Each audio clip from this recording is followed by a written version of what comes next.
right now. General Hayden. I have much to add. I think the DHS, you know, as an agency which stood up very quickly, I think there probably was a higher number of contractors than you would normally find, and I think that over a period of time declined.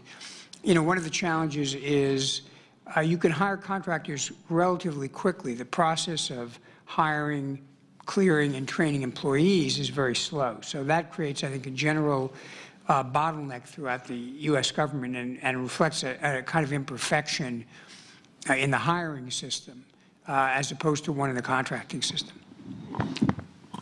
General Hayden, two questions. First is going off something that Mr. Devine brought up. Do you think that a down economy could affect these surrogates who are private companies? And secondly, you have an op-ed in the Washington Times today talking about the pending CIA interrogation IG report. You talk about consequences of that coming out. Can you go into what you believe those consequences are? Sure, I'll get to the second. Do the first one again for me, please. Mr. Devine brought up the idea of private companies and the economy, and sort of how that's tied. Do you think a down economy could affect either the quality of their work or the need for them? I hadn't thought about it in those sense, and I'd have to think about it as to why that would happen. There is a positive effect to the down economy, though, and that's when I was director. We were getting 160,000 applications a year at CIA government employees. That's even higher now. If Congress, and I believe they are quite willing to do this, gives us additional end strength. One of the problems we had is we frequently had mission and money, but didn't have end strength, which is legislated by Congress. If that's your circumstance, you go buy contractors, because you've got to go do the mission. If Congress now allows increased end strength and allows the agency to hire to greater numbers, particularly with the macroeconomic situation the way it is, a lot of these issues with regard to contractors, the proximate need to hire contractors begins to go away the more you hire government employees. So I think that may be a more powerful impact with regard to the economy. With regard to the op-ed in the Washington Times today, the basic thrust of it was looking forward, not looking backward. The agency, I began the article by talking, I use the words carefully, the United States government's interrogation and detention program.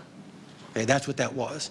I almost said America's, but I thought that might be a little bit too much of a flag word, so I just said U.S. government's detention and interrogation program.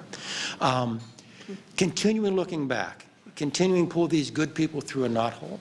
We'll teach people never to play to the edge. We'll teach people that, yeah, I got an opinion from justice, and I know the president wants me to do it, and the director says it's a good thing, and I know I'm capable of doing it, but I just don't think so. We will teach timidity to a workforce that we need to be vigorous and active.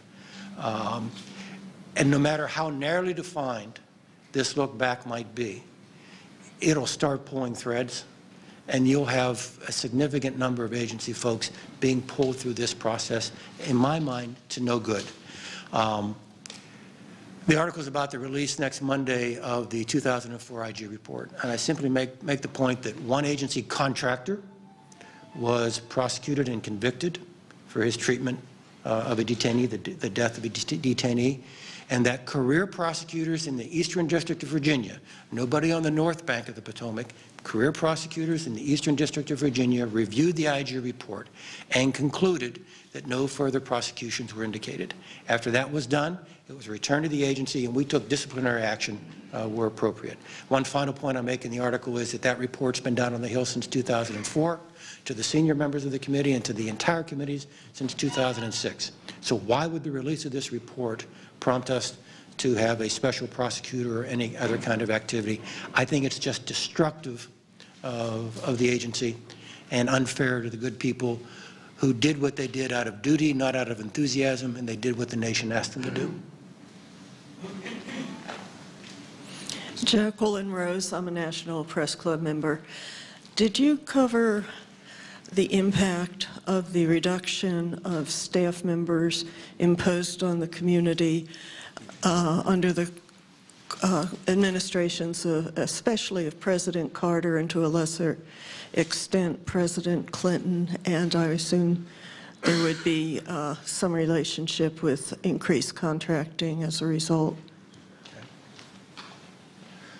Well, you don't want to